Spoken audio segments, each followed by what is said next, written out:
Hello and welcome to the Midday Update. I'm Angelica Mendoza. Thank you for being with us today. Let's jump straight to our top headlines for today.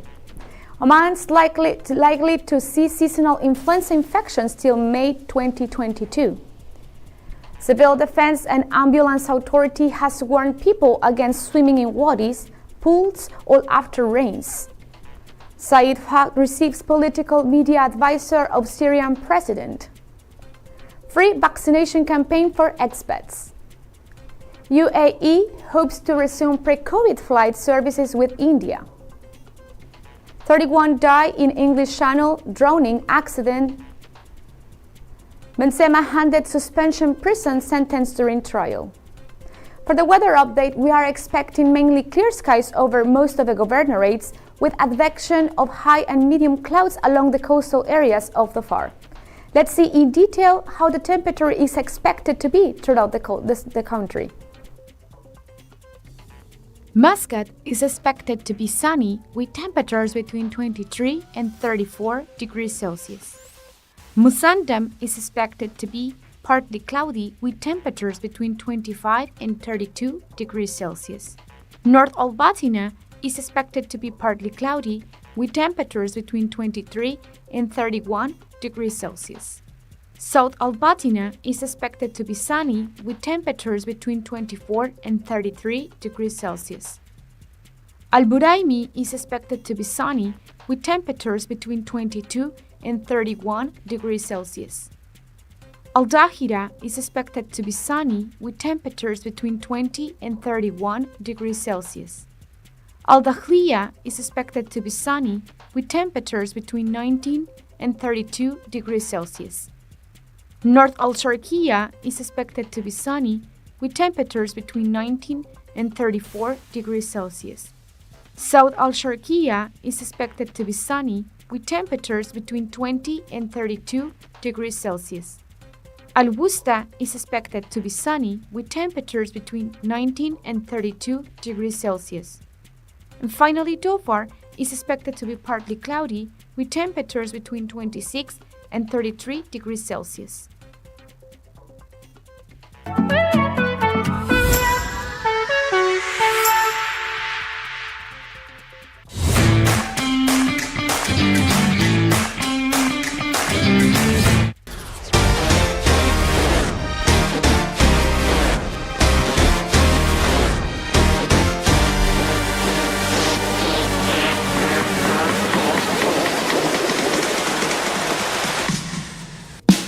Oman's largest online supermarket now has no minimum order limit.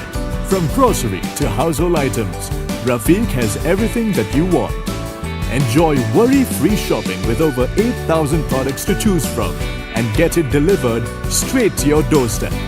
Rafiq, you order, we deliver.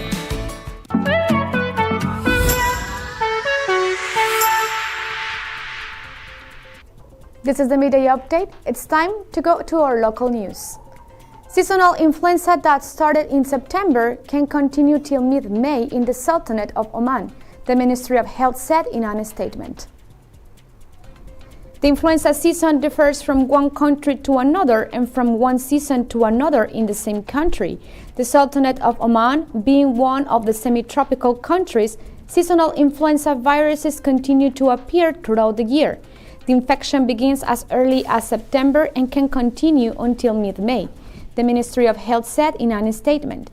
Seasonal influenza is an acute respiratory infection caused by the influenza virus that spreads easily from one person to another through droplets when coughing or sneezing, or by touching surfaces or objects contaminated with the influenza virus.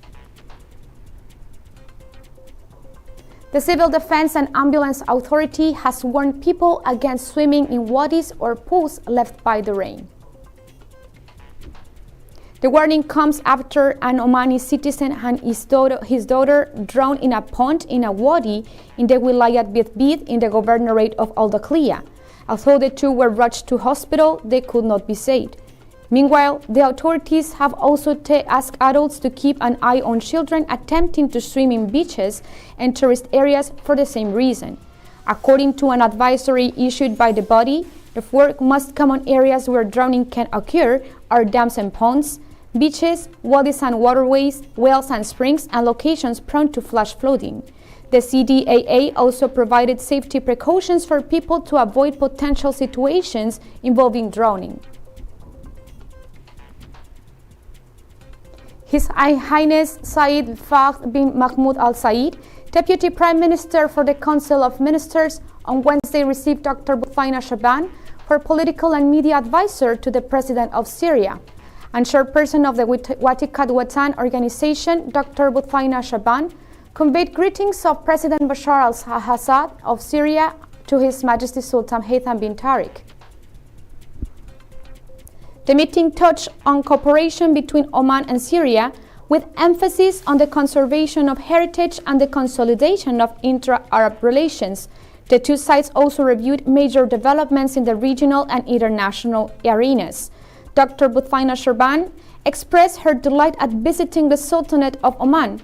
She commented the progress Oman had made in different fields, notably the Omani experience in management of national records and archives and its keenness on promoting historical studies.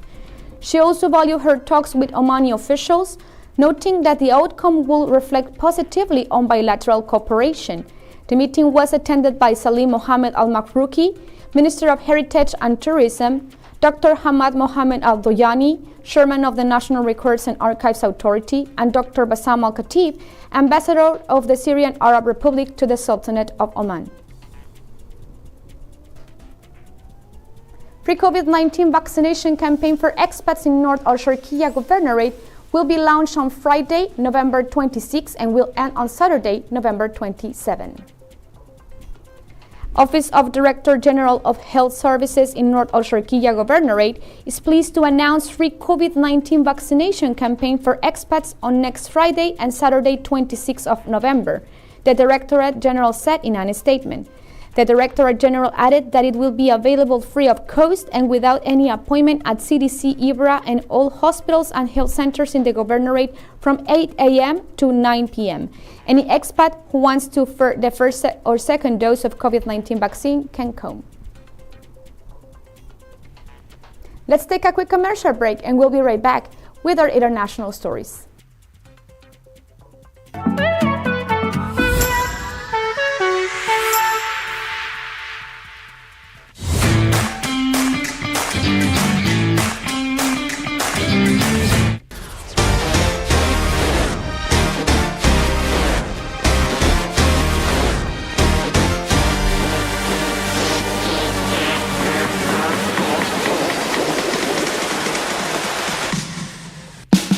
Oman's largest online supermarket now has no minimum order limit.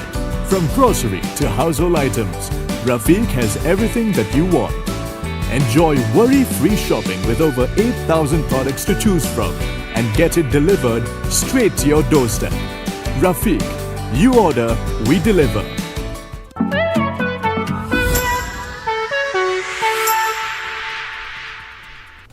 You are watching the Midday Update. Let's go straight to our international stories.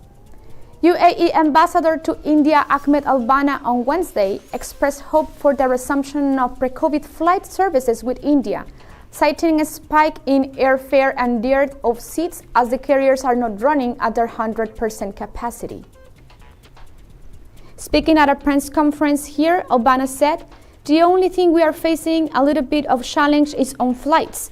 Under the air bubble agreement, we are restricted to carrying a certain number of passengers, and our main carriers are carrying only 30% of the total capacity of their entitlement under the air service agreement, and that is what is affecting the traffic and the price."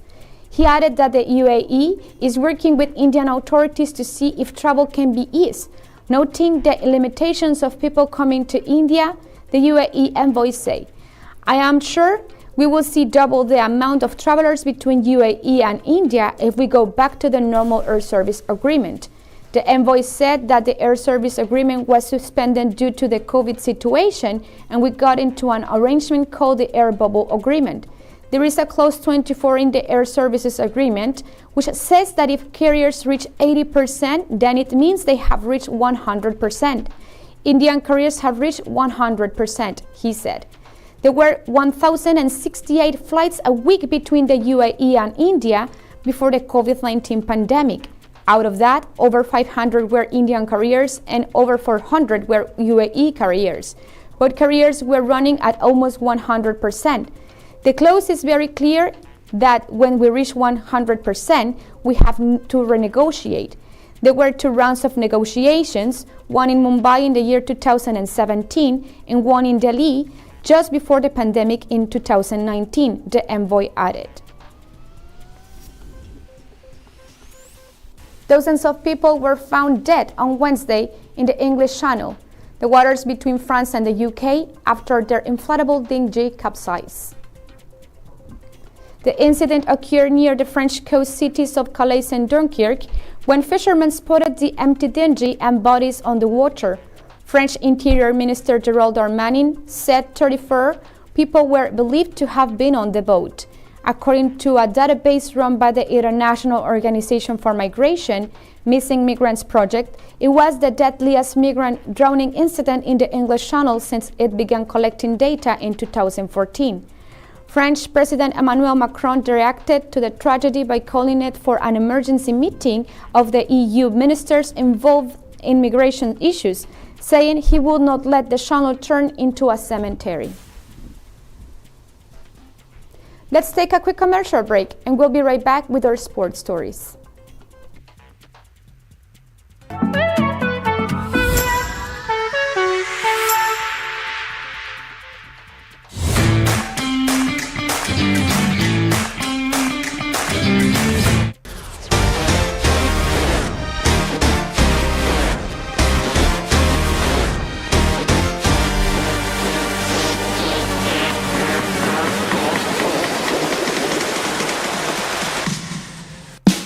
Oman's largest online supermarket now has no minimum order limit. From grocery to household items, Rafiq has everything that you want. Enjoy worry-free shopping with over 8,000 products to choose from and get it delivered straight to your doorstep. Rafiq, you order, we deliver.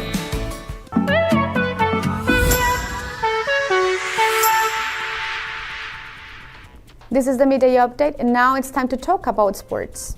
France striker Karim Benzema on Wednesday was given a 1-year suspended prison sentence after he was found guilty of blackmailing his former France international teammate Mathieu Valbuena. As per report in Go.com, Benzema has also been fined 75,000 euros for his role in the criminal scene. The French striker has stood in a trial last month for his involvement in his France teammate Valbuena being blackmailed over a tape 5 years ago. Earlier, Benzema had denied the charges and he was facing up to 5 years in prison. The striker also did not turn up for the trial and he was tried in absentia. That's all for today. Make sure you watch the 8 p.m. show and stay tuned for more in TTV. You've just heard the live feed from the TTV studios on TFM 95.4. Let's talk.